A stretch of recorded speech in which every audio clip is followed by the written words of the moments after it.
Já inovando! Sejam bem-vindos no podcast Na Real, com o nosso convidado mais que especial, Léo Carrareto. Ele já nos provocou para começar diferente,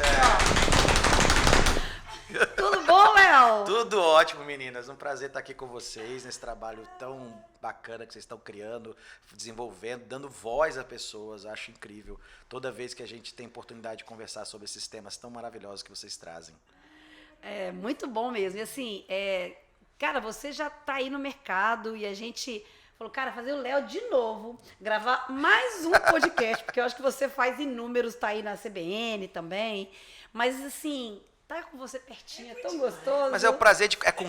Pra mim, enquanto participar do podcast, é o prazer de com quem eu tô conversando. Então aqui tá garantido. Desse jeito, que aqui dá vontade de agarrar. Dá vontade Isso de- mesmo, né? é afetivo. E eu não sou muito do abraço, não, mas o Léo Eu dá vi vontade de você agarrar. Então, Léo, conta aqui, porque ainda não te conhece, né? Quem é o Léo? E vamos decorrer aí um pouquinho falando de empreendedorismo, de inovação. A gente quer te ouvir. Aqui o podcast é seu. Muito obrigado, então, pelo espaço. E o Léo, falar a terceira pessoa parece o Pelé, né? O Léo é o marido da Lu, pai da Bibi. Foi uma das coisas E, mais por incríveis. sinal, a coisa mais lindinha. Que transformou minha vida incrível, de uma forma incrível. Um cara de fé, eu gosto de falar sempre isso. Eu sou um cara que acredita muito em Deus e acredito principalmente nas pessoas, no que a gente pode ser. E, acho que hoje em dia, sem esperança, ninguém consegue viver muita coisa, viver muito tempo, né? Então a gente precisa disso. E eu sou um cara apaixonado por empreendedorismo. Eu acho que eu me encontrei quando eu tinha ainda 10 anos. Eu vi esse cara, eu quero ter um negócio.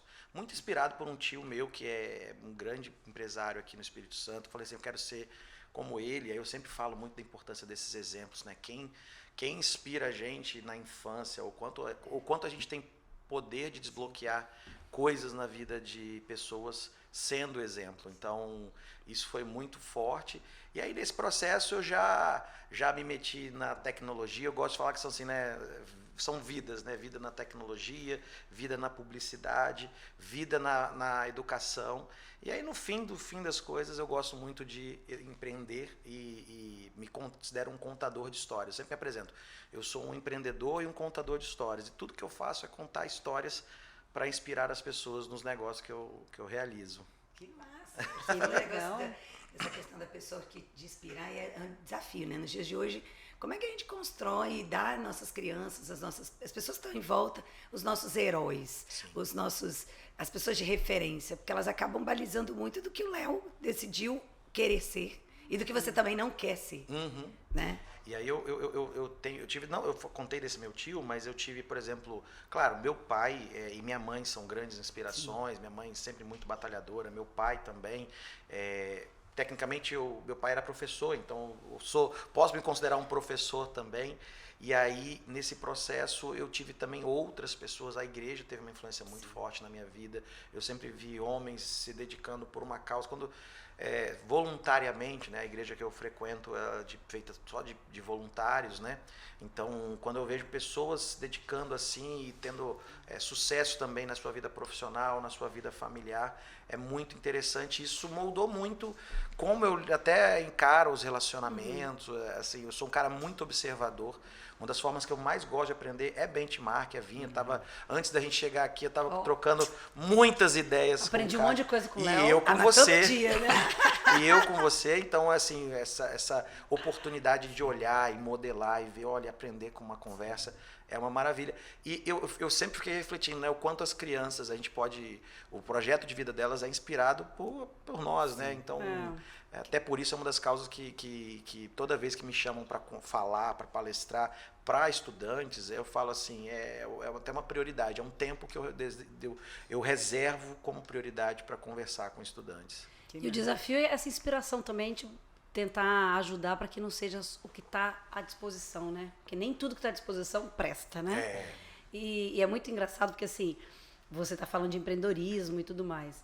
O meu filho tá todo dia, eu quero ser empreendedor, como é que eu vou fazer isso? Você tem que me ensinar. E como é desafiador, você às vezes é uma referência para alguém, um sobrinho, ou você viu um tio, um pai, uma mãe, e quando você está no lugar do seu próprio filho te pedindo ajuda, Você que é pai de primeira viagem, você já pensou como é que você vai ensinar, caso sua filha queira ser empreendedora? Olha, eu faço essa relação pensando no meu pai, né? E aí tem um negócio que eu acho lindo se você falar do seu filho querer seguir o seu caminho, porque hoje, quando você vê essa nova geração, eles têm uma coisa da fadiga, de tipo assim, rápida. Papai trabalha muito, mamãe trabalha muito, não quero ser igual a eles. Então, muito do que às vezes um filho, hoje a gente tem um projeto projeto de vida, né, com adolescentes, muito dessa coisa da geração neném, ela se dá porque ele vê, papai trabalha muito, eu não quero essa vida. Meu papai não tem tempo para viver. Mamãe não tem tempo. Quando você me conta uma coisa dessa, o seu filho falando que quer, mãe, me ensina, é porque a gente deve estar fazendo uma coisa de muito certo, né? A gente está fazendo uma coisa muito legal. E tem que ser, acho que até eu fico pensando, a sua pergunta foi, como você faria isso? Eu tento olhar para ela já hoje com um aninho e essas coisas, assim, essa memória, a gente não vai lembrar, mas está na formação, no subconsciente. Mas que ela ame o trabalho como eu amo. Porque, e eu falo isso o tempo todo, assim, olha, aquela frase clássica, você não trabalha, se você amar o que você faz, você não trabalha um dia sequer na vida. Eu acredito muito nisso, eu tenho muito prazer em tudo que eu faço. E eu quero muito passar isso para ela, porque durante tempos, né, hoje eu saí, ela chorou quando eu saí para vir gravar. Eu falei assim, papai ama o que faz, papai gosta muito do que faz, você vai gostar também do que você faz, papai volta para estar aqui com você, a gente vai curtir, a gente vai ter momentos, mas é muito importante eu acho lindo você ter falado isso, porque não vamos acabar falando de paternidade e maternidade, né? A pauta tá boa. Eu vou fazer uma provocação, eu acho que também tem uma coisa que cada um, independente da idade ou maturidade, tem uma forma de olhar o copo cheio ou vazio. Porque eu tenho 3 filhos, né? Então ele quer ser empreendedor. Os outros 2 não né? querem? Não. O mais velho, acho que mamãe trabalha muito. Não, né? sem dúvida. Mas assim, eu acho que como cada um vê. O desafio é como entregar essas lições, né? E quem quer ser, como você conseguir ser. Às vezes criar você mentoria alguém profissionalmente, um funcionário. Já disseram uma vez e fez uma provocação, né? Como que você falaria com seu filho quando ele te pede um conselho, quando alguém que você admira muito no trabalho te pede e você consegue conduzir? Nossa, que né? fala, Olha, essa assim, fala é poderosa. Seja para dentro de casa o que você é para os seus colegas de trabalho. E como que é desafiador, né? Então, assim, trazendo para o empreendedorismo, inovação, como contribuir, né? Eu acho que essa aí, como vocês falaram de referência, né? Vou provocar aqui, porque já Sara também é como também pensar o seguinte, empreendedorismo como atitude. Como pensamento, escolha, né? como modelo mental, não necessariamente como negócio. Eu acho que ele começa por uma atitude e acaba, por vezes, virando um negócio. Né? Mas, assim, a gente tem como empreender transformando as nossas atitudes, os nossos comportamentos e incentivando trabalho, né? O jovem, a criança, a se desafiar, a sair de uma caixa, a de não ficar no modelo mental. E eu acho que esse é um desafio quando a gente olha os jovens de hoje. Eles estão muito binários. Eu tenho a sensação que essa geração, entre o meu e o dela, que está 15 até 20 e pouco, parece que é muito binário. Ou é assim, ou é machista, ou é feminista, ou é tal coisa. E o binário é sempre uma perda enorme de possibilidades, né? Então, acho que estimular a pessoa a sair da caixa, a pensar diferente. A ver que existem outros tons, Existem outros tons e que não tem um certo, entre um certo e errado, existe tanta verdade, que é de cada um. Verdade. E o que eu posso escutar de você e entender que a gente aprende o tempo todo. É igual música, né? Eu sou eclética. Por que você não pode ser eclética nas demais outras coisas, além da música? Eu acho que na veia, acho que o empreendedor o tempo todo tem que estar disponível a aprender, porque a gente não sabe porcaria nenhuma dessa vida. E quando você traz pra inovação, tenta, né? Inova, faz um MVP, você não tem a certeza de nada nessa vida. Eu falo, a dona de casa, e hoje não existe a dona de casa, existe também, né? Mas é muito mais difícil encontrar a dona de casa, que é dona de casa tempo integral, né? Mas dentro de casa, o fato de como você conduz o dia a dia da casa, ou até o dono de casa também, né, que a gente não pode ser restritivo hoje, mas essa postura, você busca soluções o tempo todo. Quebrou um chuveiro, o que você faz? Então, administra conflito, porque os filhos brigam. Exato. O vizinho dá trabalho. Né? E ao mesmo tempo, você faz várias coisas. Eu falo que empreendedorismo na veia, você vê uma dona de casa gerindo uma casa e às vezes fazendo uma renda extra. É isso aí. Porque ela empreende o tempo todo, né? Eu falo falo que é o ser humano mais inovador que existe. E tudo que a gente está falando aqui, quando fala assim, cara, tô fazendo conexões, inclusive eu tô ouvindo vocês e fazendo conexões, porque a gente fala de uma congruência, tipo, você ser como empreendedor. Sim. E eu sempre falei assim, se eu tivesse que ter uma máscara, uma segunda personalidade, eu não ia conseguir conviver. Então, como empreendedor, você entender o seu ser, entender como você é. E ali você vai inspirar até não ser. Não ser, e tá tudo bem. E que seja. E tá tudo bem, mas essa integralidade que a gente vive, essa coisa verdadeira, da gente viver tudo com muita congruência, né? Entre palavras e atos, é o que vai proporcionar as pessoas serem inspiradas. É o que vai proporcionar, por exemplo, é o que faz a dona de casa sempre aqui dentro de casa sou eu tenho que resolver. Sim. Ou o dono de casa sou eu tenho que resolver. E a gente age como a vida como ela é. Eu tenho que brincar assim, no mundo de incongruências, em que você tem rede social e que as pessoas mostram uma coisa do que elas não são, e o quanto que ser verdadeiro e único, porque a gente meio que cindiu enquanto ser humano, Sim. né? O quanto que tem, cada vez mais buscar a congruência, buscar ser você mesmo, corpo, mente, coração, e se tudo bem não estiver bem, e se tudo bem quando estiver bem, e porque ninguém vive só de luzes, né? Câmera. Então, assim, eu acho que é um desafio. Não, e até o podcast aqui, a gente tá gravando aqui, a gente tá impressionante, pessoal, as meninas, a gente chegou, a gente trocou duas, ela falou assim, qual o tema e vamos bater papo. Então, os bastidores do podcast aqui são bem orgânicos, mas a gente tá falando do que a gente vive, do que a gente das nossas vidas. Sim. Pegou aqui a Bibi, passou pro teu filho, a gente botou o empreendedorismo, botou o dono de casa mesmo, botou uma pergunta poderosa que a Jace fez e faz refletir, que refaz essa pergunta, vale o corte essa pergunta, né, Jace? Faz a pergunta do jeito que você fez, olha pra sua câmera. É porque recentemente teve uma pessoa que estava conversando, ele precisava ajudar um irmão, e aí numa situação com a Kátia, assim, parecida, não de familiares, mas eu falei assim, olha, como é que eu posso ajudar? Eu falei assim, cara, como é que você faria se você tivesse que estar fazendo isso com uma outra pessoa que não é da sua família? Que elementos você usaria para ajudar algum colaborador nosso que você tenha um afeto? O que você faz de diferente? Por que você faria diferente se for um filho, um irmão, um marido? A gente consegue, tem todos os elementos para ajudar o próximo. Uhum. A diferença é que quando às vezes é nosso, a gente tem uma dinâmica que fala que às vezes quando é muito próximo da gente, a gente se sente tão livre e tão tranquilo que às vezes a gente empenha menos esforços. Entrega a nossa pior versão. Menos do que a gente poderia, sendo que quando está no trabalho, a gente entrega a nossa melhor, tenta de tudo para entregar a nossa melhor versão. Então, o que você poderia fazer pela pessoa que você quer ajudar, que você seria do mesmo jeito que você faria por uma outra pessoa que você tem afeto, mas não tem seu sangue junto? Isso já é muito poderoso. Só isso aí já... Só isso aí perguntinha que vai lá na... Não é? Né? Porque você realmente, às vezes, a gente tem mais cuidado, mais dedo, mais cautela, ou até mais planejamento. E o que precisa realmente é você parar e pensar como eu faria se não fosse essa pessoa, né?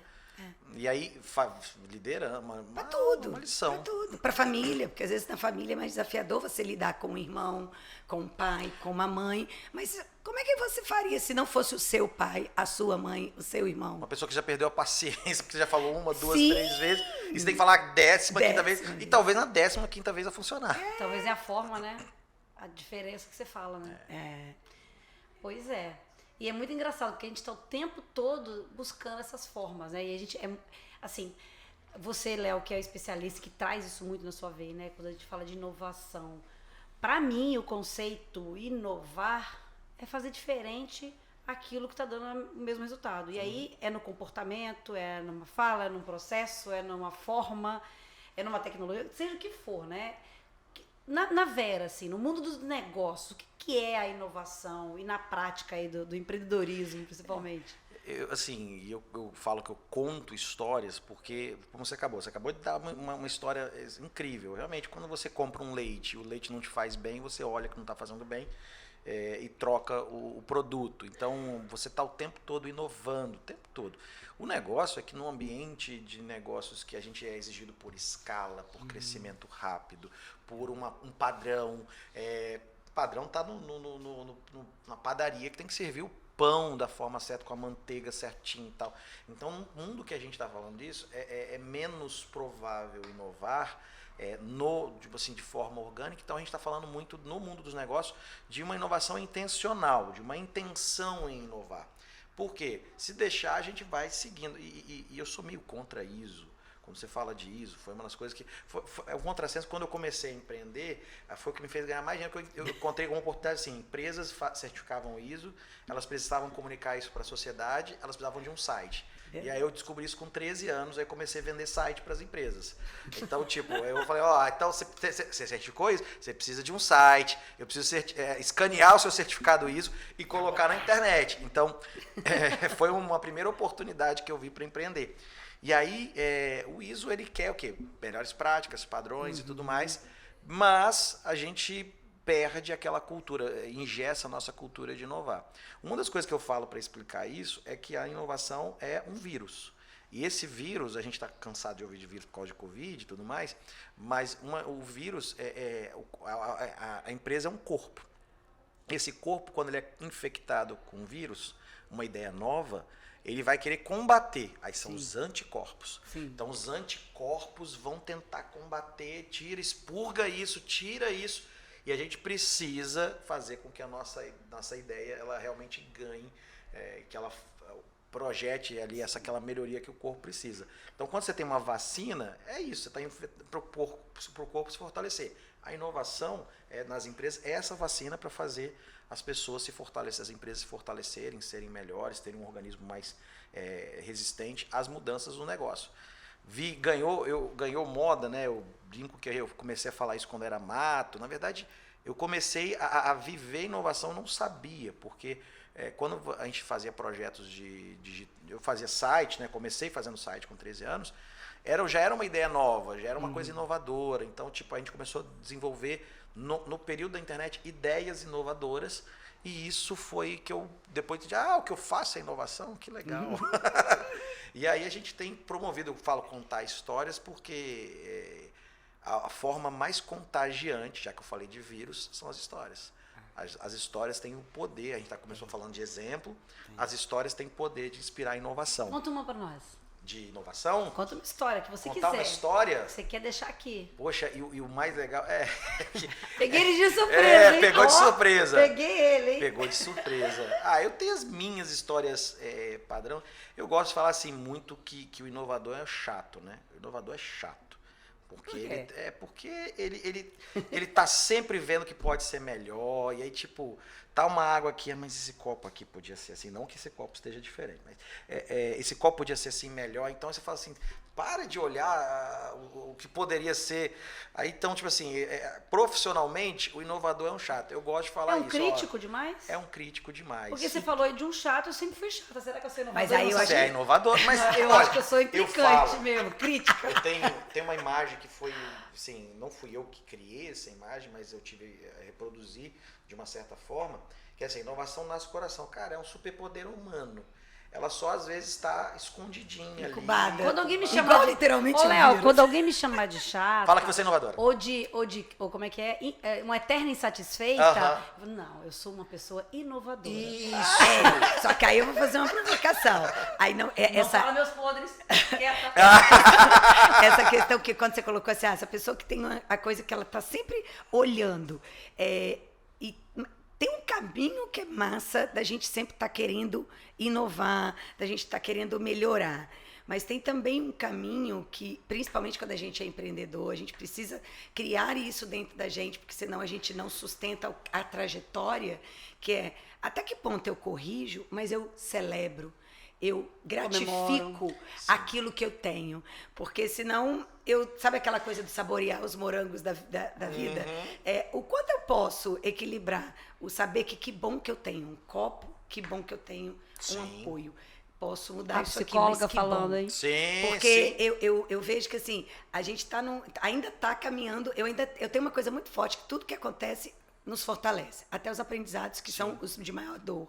Mas a gente precisa cultivar gratidão, comemorar, celebrar. Sim. E aí quando eu tô falando isso porque assim, eu vejo as empresas achando que inovar joga o copo fora, quebra ele, começa do zero. E você tem inovações incrementais, você tem como fazer coisas, e é importante que, se você quer um vírus correndo dentro da tua empresa, que você lembre que esse vírus também ele precisa ter celebrações. Claro. Porque senão, em prol de só de vírus disruptivo, eu nunca tenho a sensação de que eu valorizo o que foi construído. A disrupção não pode, no meu mindset, não pode ser uma coisa que eu jogo fora e não valorizo um saber.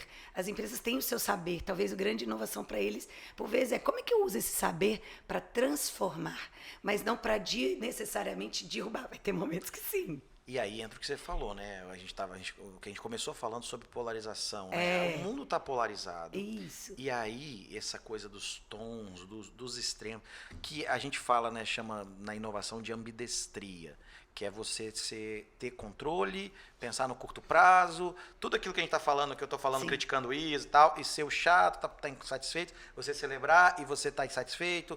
Sim. Essa ambidestria, eu acho o nome horrível, porque não tem utilidade nenhuma você saber escrever com as duas mãos. Nunca vi. Se alguém souber aqui, está vendo o podcast, souber qual a utilidade de escrever com as duas mãos, me conta. Tirando desenvolver um pouco mais o outro lado antagônico do cérebro. Pronto, acabou de trazer uma aqui, mas tipo, eu acho que assim, no dia a dia, na prática, mas a ambidestria fala assim, cara, puff colorido, só que as empresas que têm puff colorido, elas têm os controles ou as formas de você cobrar resultados mais intensas. Quando a gente fala de OKR, a gente acha que é só um método bonitinho e tal. Cara, mas é o seguinte, eu quero esse resultado e se você não entregar...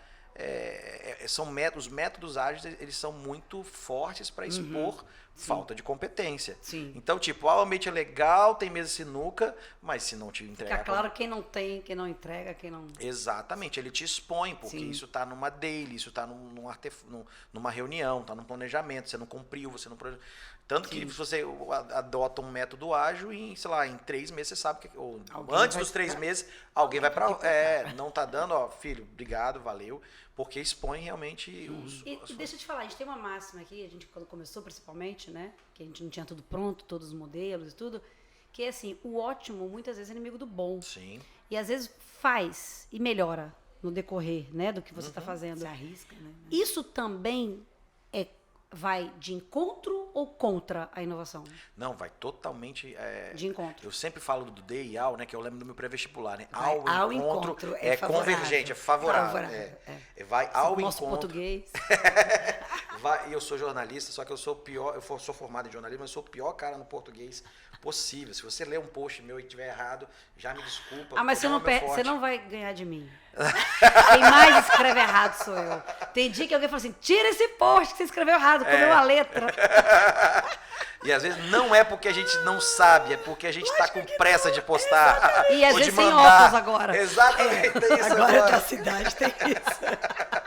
Já era rápido o dedo, agora com a vista não, no celular pra mim eu falo, né, o grande dedão gordo, né, eu vou tá digitando, às vezes manda uma palavra, o pessoal entende que assim, ó, impossível, tá assim, plá, plá, plá, plá, plá, aí o pessoal entende. Um dia eu vou ter o chat GPT para poder, eu vou falar para ele, ele vai escrever na íntegra, do jeitinho, ainda corrigindo todo o português que eu passei errado. Exatamente. E até se você for falar uma besteira, ele já tira ali, já te conheço. Faz o pi. Faz o pi, exatamente. Mas agora eu me perdi. Eu também. Eu sabia. Não, sobre o de encontro ao encontro. Do ótimo inimigo do bom. Sim, não, porque a inovação acredita em protótipos, né? Que é diferente de pilotos. É muito importante falar isso, cara. O protótipo é uma coisa que você está fazendo para aprender. O piloto você está fazendo para descobrir com a intento para descobrir o protótipo você quer aprender, você quer validar e o piloto você quer ter certeza que você está certo. É a pergunta que se faz. Aqui, ó. Que legal.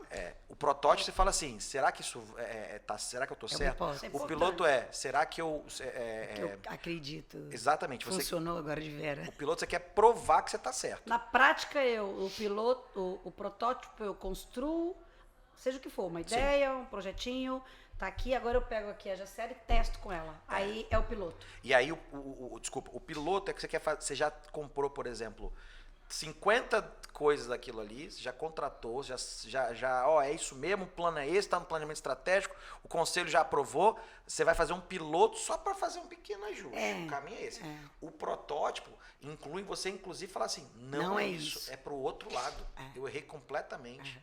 Então, o piloto estou fazendo uma unidade mínima, mas o caminho é esse. E o piloto tem muito mais com gestão de mudança, de ondas, do que de fato refazer ou não do que voltar para o outro lado. A tese. O protótipo faz você. E o MVP está onde? Atrás. Ajuda nós. O MVP não, está onde? O MVP é uma no forma de protótipo. protótipo. Se existem formas de protótipo, o MVP é uma que é o seguinte: faz só o que é muito essencial.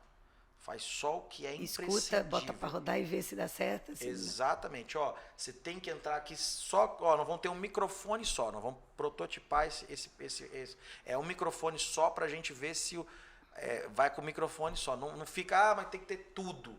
E aí a inovação permite que uma ideia vai se tangibilizando. É a gente permitir que uma ideia cresça. E ela, inclusive, ela volte para trás, que a gente chama de pivotar, ou ela vai evoluindo incrementalmente. Então, essa coisa do bom, eu falo sempre assim também, né? Não tenha medo de trocar o bom pelo ótimo, mas não hesite em trocar o ok pelo bom. Não demore. Sim. Não espere muito para isso. Eu tenho a sensação que talvez esse seja um dos campos mais desafiadores quando a gente pensa em inovação. Estou pensando lá de cá. Porque as empresas querem normalmente que você desenhe todos os projetos, que tudo esteja tão redondinho, que tudo hermeticamente fechado, atmosfericamente, que tudo... E aí isso é totalmente contrário a uma mente de inovação, de tentar aceitar que erramos. Eu acho que talvez seja ainda um dos grandes desafios das empresas de entender assim, vamos tentar, Léo, se der errado, vamos assumir. Gente, deu errado, mas estava um protótipo e tudo bem. Assumir e falar assim, tá errado, pode errar, Léo, pode tentar. E tudo bem se você errar, não vou te crucificar, não vou te puxar para ser o Cristo da coisa. Eu acho que ainda é um desafio, porque ainda se busca culpados, ainda se tem uma coisa de nós não podemos errar. E aí entra o que, por exemplo, eu tenho uma imagem, né, que fala assim, cara, pega planejamento estratégico. As empresas têm planejamento estratégico, existem milhares e milhares para você planejar, mas a execução, que a gente sabe que raramente acontece como é planejado, só que a gente leva para uma promessa, para um conselho, para um diretor, para um presidente. Aquele plano lindo, né? Aquele plano lindo. E ele vai te cobrar pelo quê? Pelo plano lindo. Quando ele deveria te cobrar o seguinte, eu quero o resultado do plano lindo. O que você fizer é a sua capacidade de aprender. É a sua capacidade de melhorar. Executar, né? Então, tipo, aí vem o OKR, que é esse método de você combinar o resultado, e não, você é o resultado. O Steve Jobs falava, né? Não faz sentido você contratar pessoas incríveis e dizer ela o que elas têm que fazer. Então, tipo, eu combino um resultado e eu quero o resultado. O processo é teu. Entregue como você acredita que deve entregar. Aí existe uma maturidade para isso. Não, e aí era minha dor ir para o Vale do Silício. Em ver aquelas coisas todas, visitar Netflix, Facebook, visitar as empresas mais inovadoras do mundo, que tem essa mentalidade, ou que o ambiente já é preparado para isso. E aí você tenta botar isso aqui, existe um gap absurdo de pessoas que a gente não vai forçar, é uma questão de fomento, contar a história sobre inovação, é porque a gente precisa não só das empresas mudar a matriz do Espírito Santo, mudar como a gente faz negócios, a gente alcançar uma economia do futuro. Mais colaborativo do que competitivo, né? Exato. Mas a gente precisa, inclusive, de pessoas. Existe o maior desafio pelo Fórum Econômico Mundial, é como capacitar 1 bilhão de pessoas para esse novo mundo. Que não existe uma fórmula única e eles conclamam, né? Tipo, se os governos não vão dar conta disso, não vão. Se as empresas não tomarem essa rédea dessa palavrinha upskilling, diminuir esse gap, aumentar essa competência, como é que vai ser os próximos 10 anos? Então, esse lance da inovação, a gente vai ficando cada vez mais gente com pessoas, inclusive, que são uma área que é comum para nós três aqui nessa mesa. E aí, como é que você compensa isso? E, Léo, assim, como eu sou eclética, às vezes eu duvido até das certezas que eu tenho. Isso é coisa de gente inteligente, tá, Kátia? Eu queria te dizer. E às vezes eu falo assim, gente, será que eu tô toda hora mudando de... Mas quando eu fui pro Vale do Silício, eu fiquei me perguntando, será que eles performam tanto assim?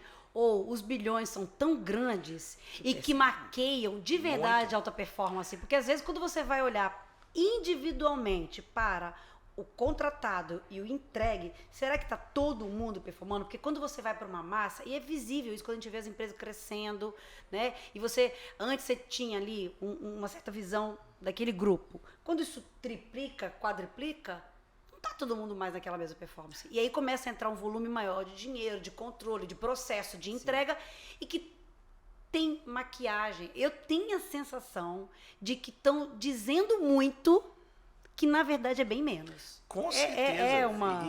E a evidência maior disso. É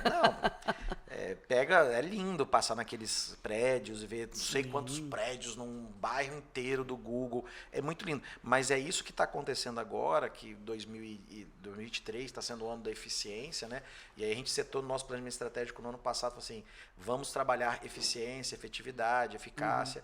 E aí quando você vê um Facebook fazendo várias layoffs, né, demissões em massa, não vai morrer o produto está lá, é tecnológico, e aí lançando produtos money maker, produtos que fazem dinheiro da noite para o dia, e tá tudo bem. E o Elon Musk, que falou assim, o Twitter é um bando de ineficiência, um produto que nunca teve break-even, nunca teve resultado linha azul no final da planilha, e o cara entrou e está mudando tudo, e está mudando até marca, mas porque ele está entendendo que cara, isso não é eficiente. Então, essa é muito fácil, e estou falando de Vale do Silício, mas a gente está falando aqui que existe qualquer assim, cara, a pessoa vai crescendo sem se questionar, é isso mesmo? É esse volume? São essas pessoas, porque o dinheiro está entrando. Então, quando o dinheiro está entrando, está tudo bem.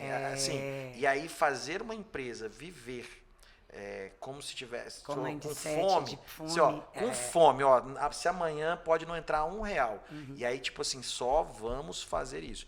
A gente quer muito ser uma boutique, quando eu falo com a gente quer, eu tô falando da Wiz, né? Porque a gente acredita assim, cara, é realmente essa coisa assim, tipo assim, cara, é isso mesmo?